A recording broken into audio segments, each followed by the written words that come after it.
You're listening to the No Labels, No Limits podcast with best-selling author Sarah Box, where you get the inside scoop on the steps action takers and decision makers take to align their purpose to their principles and achieve their goals in business and life. We focus on the mantra, no labels, no limits, no excuses. And now, without further ado, please welcome your commanding coach with plenty of chutzpah and heart, Sarah Box. Hey there, everybody. This is Sarah, your host of the No Labels, No Limits podcast, and I am super excited to be back with you this week with another great guest. We've been chatting a little bit before the podcast, so I know he can talk on so many different things. I'm excited to introduce him to you, but what I'd like to do is share a quote of his. I'll give you a little bit of bio around him, and then we'll bring him on. And I really liked this quote, and it is that we are all capable of more than we think we are, and we can all learn to take on thriving mindset to accomplish any goal we set for ourselves and get through adversity as quickly as necessary. So let that sink in a bit. We've heard versions of that as little kids. You can be anything you want to be. That's different. This is talking about adversity and getting through it. Our guest today is Bill Murphy, and he has written a book, came out last October, called Thriving in the Storm, 9 Principles to Help You Overcome Any Adversity. And I really, when I was researching it and I was looking at what other people had to say about the book who've read it, and I liked this quote from a psychologist and PhD, Dr. Gene King, who said, "Thriving in the storm is a testament to the virtue and strength of human spirit." Bill Murphy speaks from the heart and offers exercises that represent a practical philosophy of success. It's that combination of practical and philosophy that appeals to me, because I love the theoretical, but then it's like, how does it play in real life? And he's made the bestseller list multiple times in multiple venues. So I'll bring Bill on in a second, but I also want to tell you just a little more detail about him, and it's not that short. So Bill has overcome PTSD from abusive childhood, countless mental health challenges, and unexpected crises. And today, he's in a different space. Although he and I going live, we're talking about how that space is never static. You know, we come up, we come down. But he went on to earn his bachelor's degree in psychology from Worcester State University, a master's in counseling psychology from Framingham State University, and become a nationally recognized mortgage originator, and has been at the top producer for over 25 years. So it's easy to get to the top, but to maintain the top, that's not so easy, especially if you're dealing with adversity and changes and challenges. He has served as a business coach for the Fairway Ignite program. He's worked as a juvenile counselor for the Worcester State Department of Youth Services, and he's raised over $500,000 for Make-A-Wish Foundation, and he continues to support several charities. I love that because, you know, I like the nonprofit world and I love working with my folks in the nonprofit world. And he founded a nonprofit, the Thrive Foundation. Now, as interesting and laudable as all of that is, he's finished an Ironman. He earned a black belt in Krav Maga, and he ran the Boston Marathon not once, not twice, but 5 times, and once on crutches. And don't you know, we're going to talk about the crutches, because I can't conceive of doing that long on crutches. Actually, I can't do it myself on feet. So Bill knows firsthand, though, that when the storm hits, you have 3 choices: give up, become a victim, or do what you can to survive, learn, and thrive. He says he's a regular guy, but he's thriving at the top of his profession, recognizing that the top shifts a bit. And he reminds us we don't have to have exceptional talents and resources to overcome adversity, to be resilient, or achieve extraordinary goals. We're all capable of more than we realize, and we can learn from Bill. So that's our goal today, is I want to learn from Bill. So I'm going to ask him some things about running the marathon on crutches, breaking the funk, you know, that thing that seeps in and grabs our attention sometime, that outer us versus the inner us, moving through adversity, why he believes we're capable of more than we even believe we are. And there's one thing I do want to talk to him about, and that is why he says positivity is the superhuman power. So with all of that as an intro, let's welcome Bill Murphy to the show. Welcome, Bill. Oh, thank you so much, Sarah, for that warm introduction. I appreciate it. Well, I've been looking forward to speaking with you just because there's something about like that when I researched, you've just got an interesting energy for me. Like it's a positive energy, it's a real energy. It feels very ground, like you're just real. You don't feel like fluff and flash. But I do, but one thing you shared in sending information to us is you said you had an interest in biohacks, which I've been learning about those and really at different levels. I wouldn't say I know a lot, but I'm so interested in what you are learning or trying to learn right now and what you're working on. Yeah, well, so biohack is, just improving overall wellness and health, right? So here's where it starts. If, we can check all the boxes of our dreams and goals on where we want to be, right? And if we're not healthy, then all those dreams and aspirations are out the window. I mean, when we're healthy, we have 1,000 dreams. When we're not, we have one dream, and that's to be healthy. So, longevity and lifestyle and all that plays into this. So like biohacking, a lot of times people, I think some of the myths about biohacking is you have to buy some fancy equipment with red lights and saunas and cryotherapy and all sorts of stuff. Yes, those are biohacks, but a real free biohack is probably the best biohack that we could all use, and it's transformational, and that's gratitude and journaling. And putting it together, journal your gratitude, or give those thoughts of journaling. And so that's proven to just change your physiology. That's proven to change your emotions. I mean, you don't need a pill to do this, right? You can get a pen and paper and do this every single day, morning and night, 5 minutes tops, and you could feel pretty damn good about the way your day starts and the way your day ends, just by just giving some gratitude thoughts. But where I got into the biohacking was, and you mentioned this earlier about the marathon on crutches. I was training for the Boston Marathon, and I was 60 days out.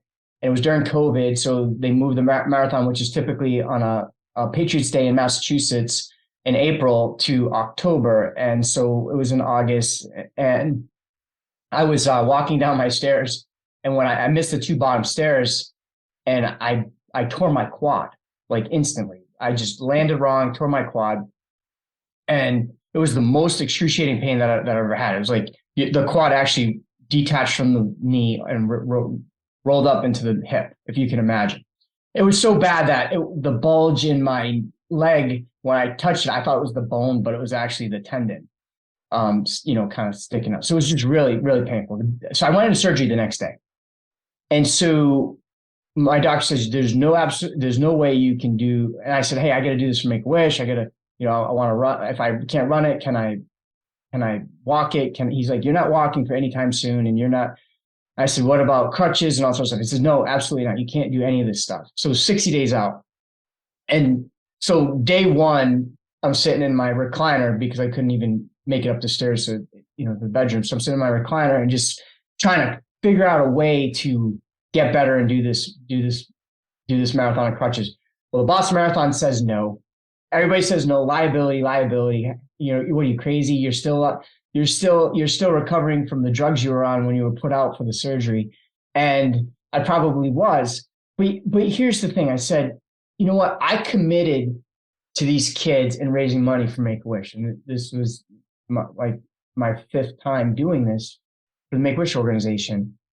So I can bail. And even Make-A-Wish said, we'll give you a roster spot next year on the team. And I said, no, wait a second. Like, these kids don't have a choice with their diagnosis. And so I don't have a choice because I committed to this. So we're going to figure this out. So we ended up getting a venue at my old alma mater, and we did a virtual marathon on crutches around the track, around the football track. And so where biohacking comes in is I'm like, I have to heal super fast and figure this out. And so I started the red light therapy. I started, lymphatic massage drainage. I started, the stims, acupuncture, infrared sauna. Like I was doing everything just to try to heal. Anything anti-inflammatory, like turmeric and bone broth, and everything that was anti-inflammatory was what I was subscribing to try to get this rolling. So that's how the biohack had evolved, and that was a couple years ago. So to this day, like I biohack my journaling, but I also have some fun biohacks that I use. Like I'm on a chair right now that has a infrared, it's an infrared heat pad, and it's wonderful by Higher Dose. So like, you know, I'm always trying to hack some things. I feel better. And the doctor told me when we finished the marathon on crutches, he told me, he said, I was 50 years old. He said, I've never seen a 25-year-old heal, or anyone heal as fast as you did. It's whatever you're doing it right. And so I didn't run the marathon. I didn't walk the marathon. I did it on crutches. So that's the biohacking story. So now I'm always playing around with different things and do cold plunges and cryotherapy and all that fun stuff. How much of that, like when he was saying he's never even seen a 25-year-old heal this quickly, right? How much of, or what portion of your healing would you attribute both to your mindset versus the physical changes you were adding? Like, did you believe how much did you have to stay positive? Like, this is working. It's working. The mindset was 90% everything. Okay. The can-do attitude, because I wanted to quit. My dog was my running partner, but so she always ran with me right on the trails, and we'd always run. So we started crutching around my pool. And how boring, but her tail was wagging, so she was my motivation. But we were crutching around the pool, and the first day that I did it, I was chafed and bleeding under my arms. My leg was killing me, and I calculated that if I was to do this marathon on crutches, it was going to take me 15 hours to get it done. And I was like, this is just going to be grueling. Like, I don't know if I could do this. So that was day one. We did it for a half hour. Day two, we did it for 45 minutes. Day three, we did it for, an hour. And then, then I went on the road with my dog, and I went on the road, and people would be like, what are you doing? You're on crutches. You're gonna get killed, get hit by a car and all this other stuff. And I was just like, I just needed to keep moving and say I could do this to prove it to myself. So the attitude was everything. And then I needed to surround myself with people that could believe in me and lift me up. So I told Make-A-Wish, I said, get on board. We're going to get this done. I told, I coach and I'm coached.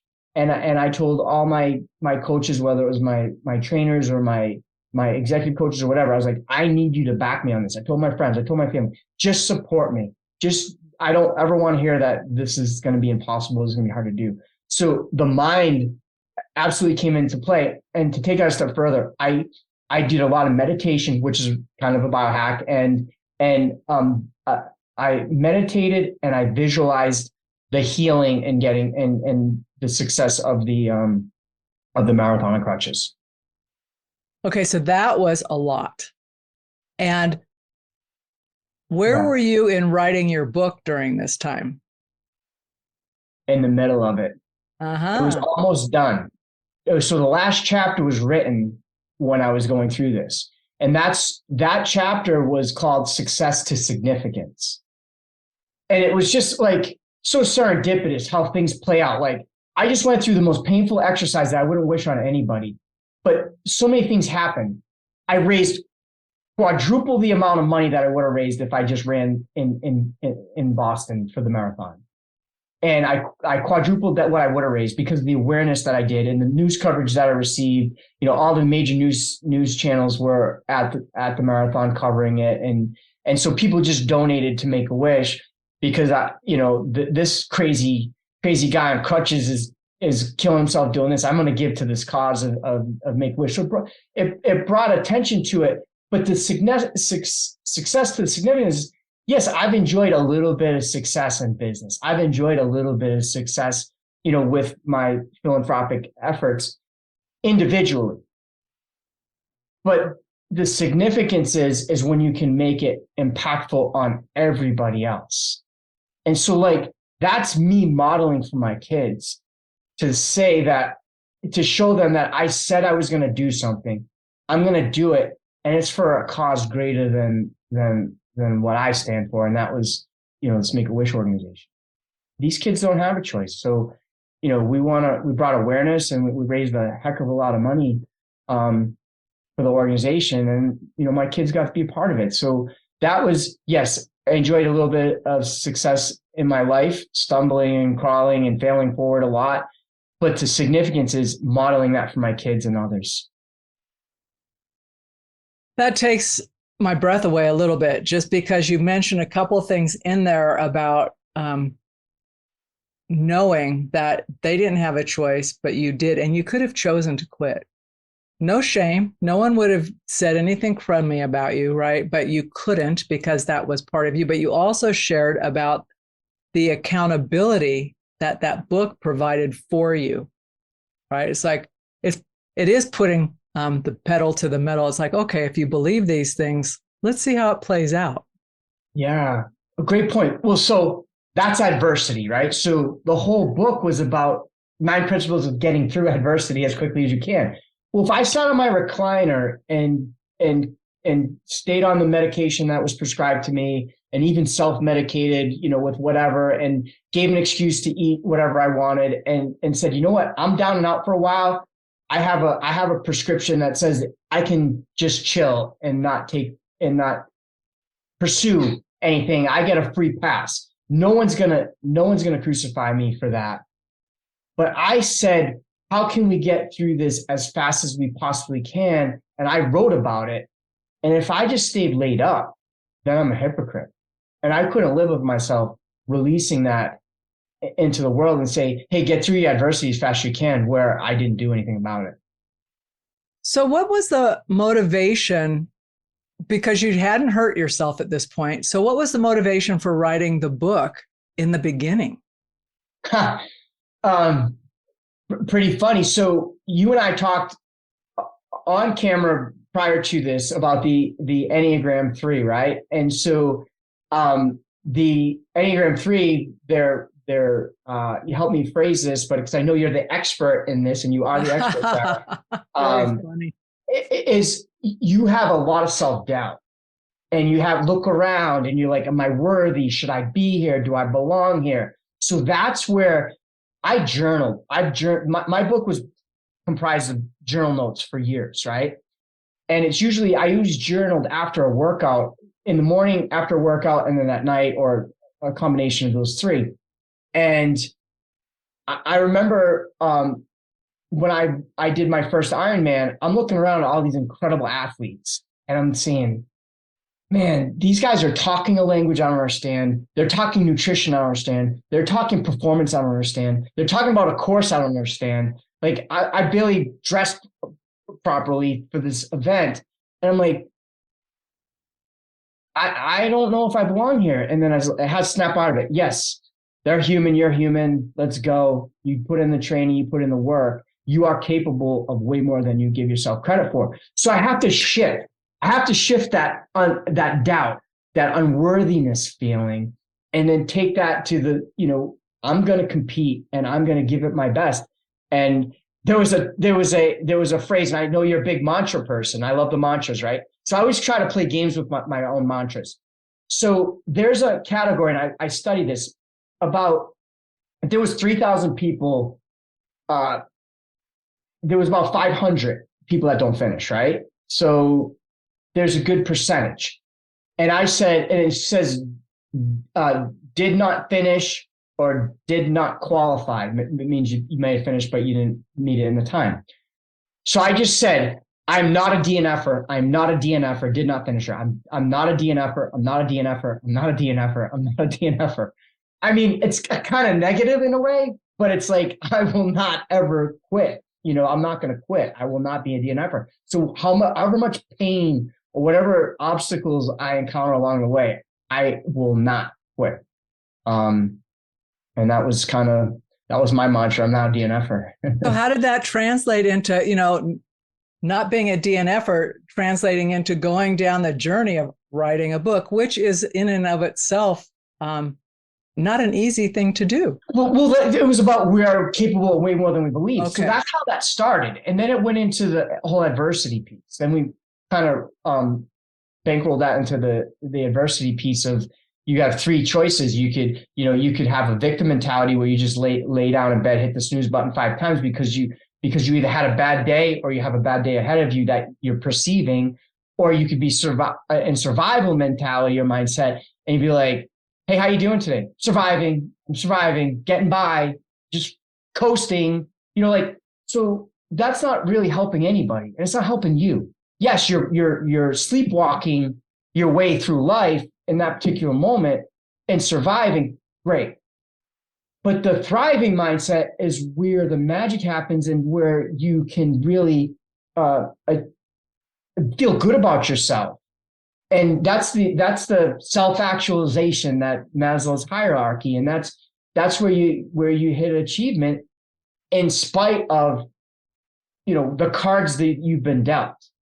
And that's kind of where we go with that thriving mindset. So you got those three choices. So it started off, you're capable of way more than you think you are. And then when you're in the storm, hey, are you a victim? Are you surviving? Or are you thriving? Now listen, each adversity has to be, you have to process and even maybe grieve some of the adversities that you face. Let's face it, if you had a loss in your life, I don't expect you to say, let's go get them today. I mean, you have to process it, but you can grieve and process and still be productive.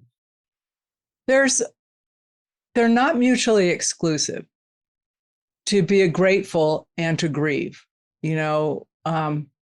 because even in the grief, sometimes there's those things like, oh, I'm so happy we had these moments together, or this happened. And I'm reflecting back just on the last 6 months in my immediate family's life where we've lost 4 people, and they're not all, thankfully, all like direct ones once removed, but they're still all family members, and love. And then sometimes, so you're sad, but then you're thinking, oh my God, I remember doing this with that person. So there's the opportunity to be grateful for those moments, recognizing the sadness and the loss at the same time.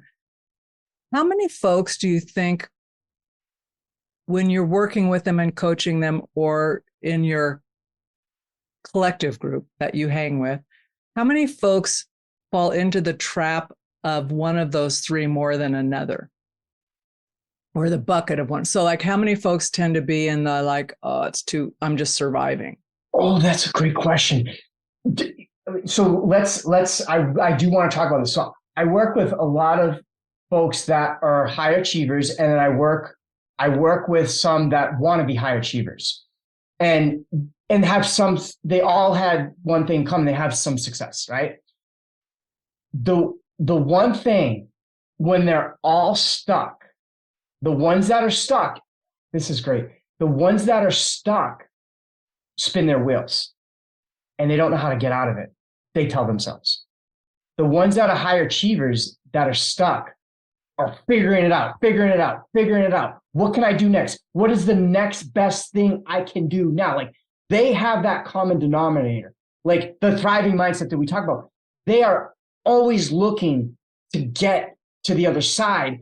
And okay, I can't open this door, it's locked, but I can run through the wall. So whatever that takes, they do. I find the ones that are stuck in their own circumstances, the door's locked. Man, I'll try it in 5 minutes. I'll try it in an hour. Maybe I'll call somebody later to see if they can unlock that door, but I'm not running through that wall. That's too hard. I can't figure that out. So I'm just trying to paint the picture as being stuck and staying stuck and kind of almost giving yourself an excuse to stay there because of the circumstances, rather than figure it out. There's got to be another way. And a coach told me years ago, and this was the best advice I ever got from a coach when I was going through some stuff. This was probably 10, 15 years ago.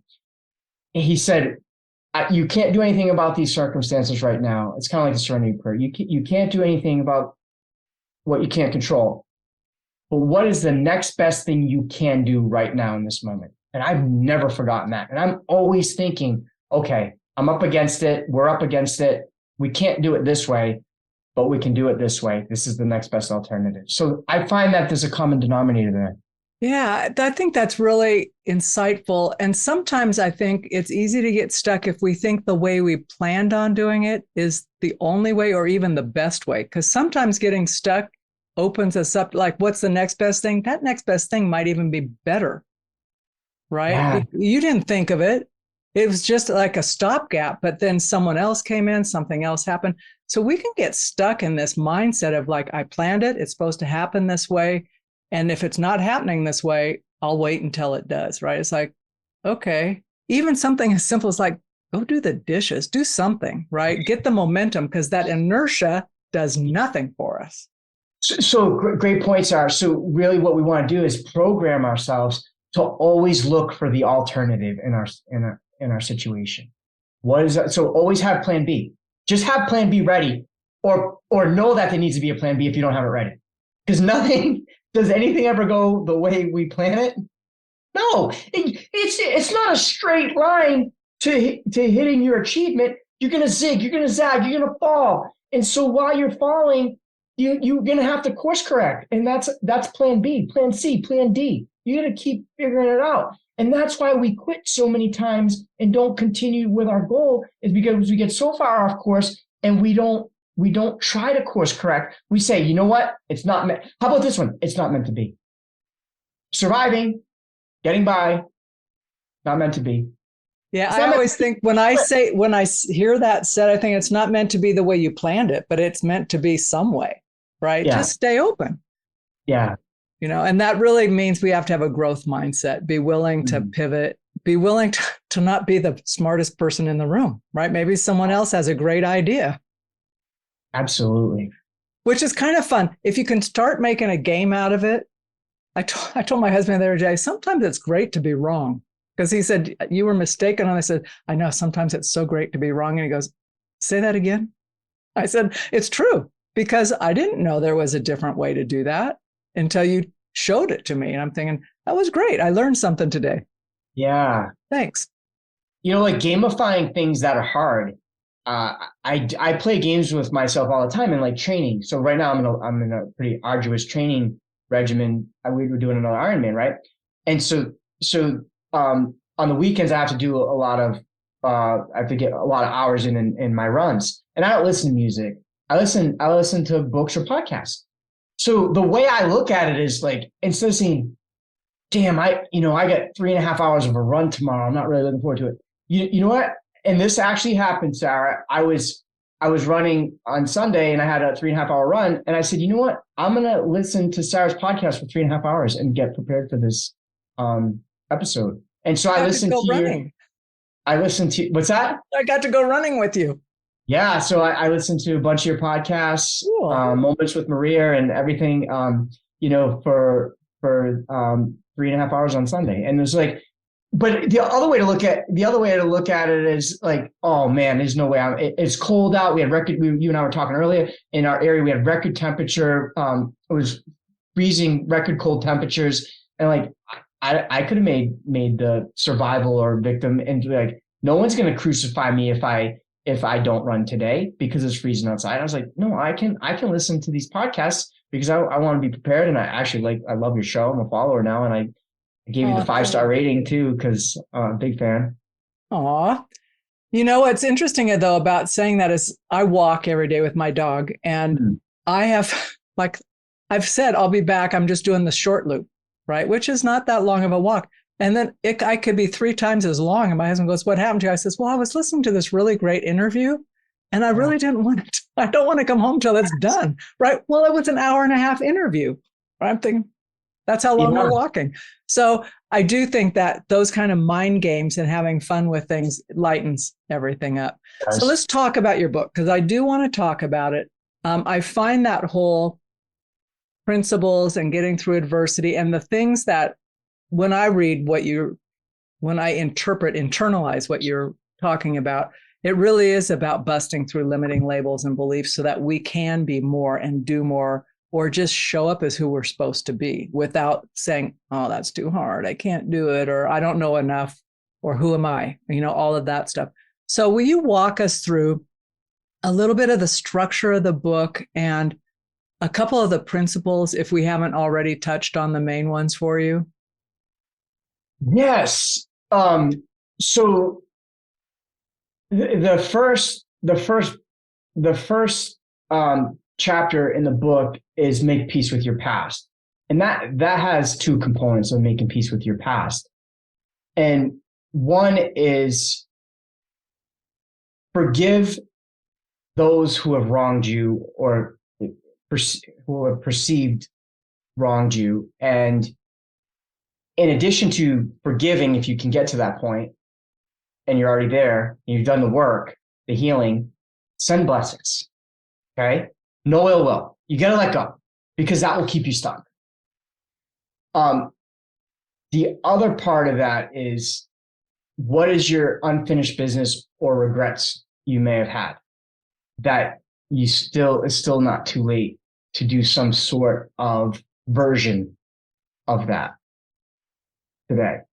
So make peace with your past on your regrets, make peace with your past on maybe somebody that, it could even be something inconsequential that has had you stuck. You could have been bullied in the third grade because you wore glasses and someone said, hey, you're wearing glasses and we don't wear glasses, you're a nerd. And then you never knew that bothered you, but it bothers you to this day subconsciously.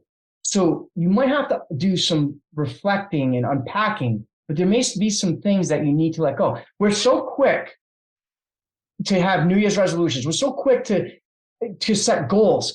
But how can we go forward if we have so much stuff, baggage holding us back and holding us down, and we don't forgive this person and this person wronged me, and I'm not healing and I'm not dealing with my own trauma and I have a lot of unfinished business and regrets. Like, why are we going to jump in the goal setting process if we haven't unpacked some of the stuff that keeps us stuck? It's our baggage. Now we need to make it luggage on wheels, right? So we can at least move forward. And you're not able to do that. And I see all these courses and all beautiful, awesome courses about planning ahead. And so I did this exercise with a room full of real estate agents last week, and they were in tears, and they were talking about their stories, and they said that we are so quick to do our New Year's resolutions, but there's no direction, and that's why they failed, because there's so many things behind us that we just have to settle. And if you were able to just do that unfinished business work quickly, and in a process where we heal, or maybe it's not quick, maybe you have to get with a therapist, maybe you have to really dive deep and have those sit downs, but at least go through the process, then you're able to be a little bit more free in setting yourself up. So that's making peace with your past. And I think it's pretty powerful, because you gave the introduction about my toxic childhood. My dad did some really, really awful things, and people will be like, are you okay with him? Are you good? I forgive. I send blessings every day. Don't talk a lot. I may see him on Father's Day awkwardly. We don't talk a lot, but I don't have any ill will. Like, I don't hate him. I don't wish bad. And when we feel victimized, oftentimes we're wishing the fate of another person to go down a bad hole. Oh boy. If you want to keep stuck, you want to stay stuck, you want victim mentality, you can't bet and root for karma. And the term karma is a bee is like, I cringe, because I'm like, you're setting yourself up by giving that negative energy out there. Like, stop, let it go. Like, the universe will take care of the universe and whatever needs to be taken care of. You take care of yourself and just be good with everything and heal. So that was one principle. That's a foundational principle. Yeah. Because the energy that it takes to maintain that heaviness around another person and lug them with you everywhere you go it's smothering. It's so heavy, and so how do you be light if all you can think about is wah, wah, wah, I wish they would do X, Y, and Z? It's like, they're not going to do it. You're wishing it. They're not even thinking about you. Move on, right? Clear it up. process it, get help if you need, and recognize it, don't minimize it, but we're here for things other than what has been our past, right? Yeah. Your uniqueness came through regardless of your past. Yeah. Or maybe in spite of it, I don't know. A little bit of both. Stay away from the drama and the gossip. If you find yourself gossiping and in drama, remove yourself as fast as you can. And if you're the leader of that, then check yourself and stop talking to those people. And be aware of the folks that you are talking to about it. If you're standing around the water cooler complaining about your boss and complaining about life and the weather and whatever else, I mean, check yourself. And then find people that can lift you up and make sure you're lifting others up. It will change how you look at things. If the 5 of you are just in drama and gossip mode, then you're going to stay there. Well, it just attracts more of it. It puts the sign on your back that, hey, you're willing to listen to my drama and my gossip. Mm. And I remember this been a number of years ago, but I had someone who would only call me to tell me what this other group of people were doing wrong. And I said, you got to stop. I said, first of all, I have individual relationships with all of them. We're all flawed. We all got our quirks, and I don't want to hear about it. But I would encourage you, if you've got issues with them, speak with them directly, but don't call me to bitch about them. Don't. Yeah. And it was weird. I mean, I felt really weird saying that. And yet the call stopped. And when they did call, we didn't talk about other people. But it was like, I thought, oh, as long as someone thinks it's okay to do that with you, you put yourself out there as kind of like the trash can for garbage, right? Oh, yeah. Perfect analogy. Well, I've been there, done that. So it's like, I know the analogy. It's like, stop it, and when you make that shift, it's a little jarring for people at first. But then you find the other people who say, oh, I want to hang out with this person. You want to be around this person because it's a good vibe for everybody. You want everybody to succeed. So is that one of the reasons why you say positivity is a superhuman power? Yes. Okay. Yeah, surround yourself with those positive people, whether they're coaches or colleagues or family or friends. And it could be an inspirational podcast. It could be a book. It could just always surround yourself with positive things, and you'll see the difference. Write positive things. There was a study, and why I say this, because we were talking about journaling earlier, and there was a study, I read about a study that they had 30 people on one side talk about their anxiety, their fears, their pain in their lives for 30 days. And this other group talked about their optimism and their goals and everything else. And they talked about how over that next year, the people that wrote and journaled, recorded the positivity, like they met their goals. They had their aspirations came to fruition. Like everything was going well for them. The negative people, what happened? They stayed stuck. They didn't improve. Most of them in some cases got worse. It's just like, if you start writing, when you write, just keep that positive momentum going. Hey, you know what? If you had a bad day, you know what were your lessons for the day? Yeah. Like you can, and what did you learn? Okay, so you got caught up in the gossip and the drama, and you said some things you shouldn't have said. Okay, I learned that I need to remove myself. I learned that I shouldn't do that. That's not fair. I learned that that's not keeping me in a good place. So like we're all gonna slip. We're all gonna have bad days. So just reframe the things that you wish didn't happen into a lesson. Changes things. And sometimes just laughing at ourselves can help. Like when I say something, I started now, I just say, did I actually say that out loud, you guys? And people go, you did. And I says, sorry. Because first of all, I don't want to be thinking it, let alone spreading it. It's like putting ick on stuff. So, yeah. But when I do that, it's like I lighten up. I don't start blaming myself. It's like, okay, have it, or slips. They happen to all of us. Yeah. Yeah. So, okay, as we wrap this up, Bill, If you were to go back to the Bill before you got through all of this challenging stuff, before you wrote your book, and you're back where it's tough and you're wondering about the path forward, what might you say to yourself at that age? I was so tunnel vision on my own stuff. I really didn't look out for others where I may have been a helping hand. And, that's, a lot of the philanthropic stuff I was motivated to do that because I felt like I didn't do my part at a younger age. I look at my kids, this is kind of a cool story. And I'm so proud to say this is, so we're doing another marathon for Make-A-Wish, in Providence, not the Boston Marathon, in May.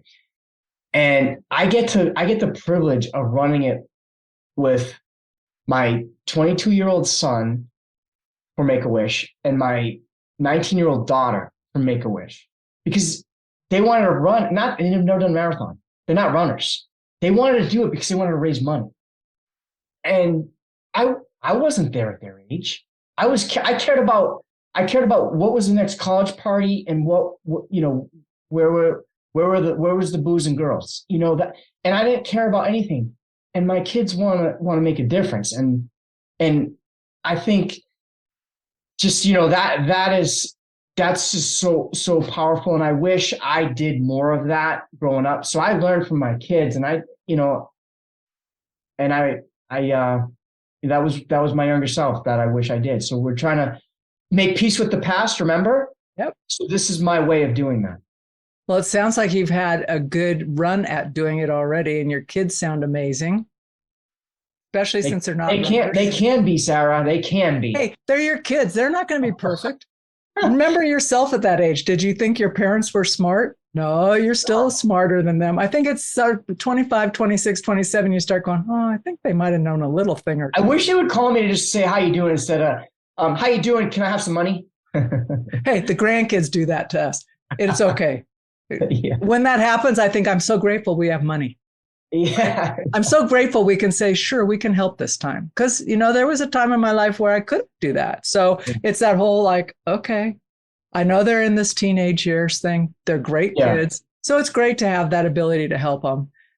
But all joking aside, that's a powerful thing you've done in your own life. So congrats to you. Great on the Providence coming on up. And Bill, where's the best place for people to connect with you, to learn more about your story, to support the marathon? Any way people want to connect with you, where would you want them to go?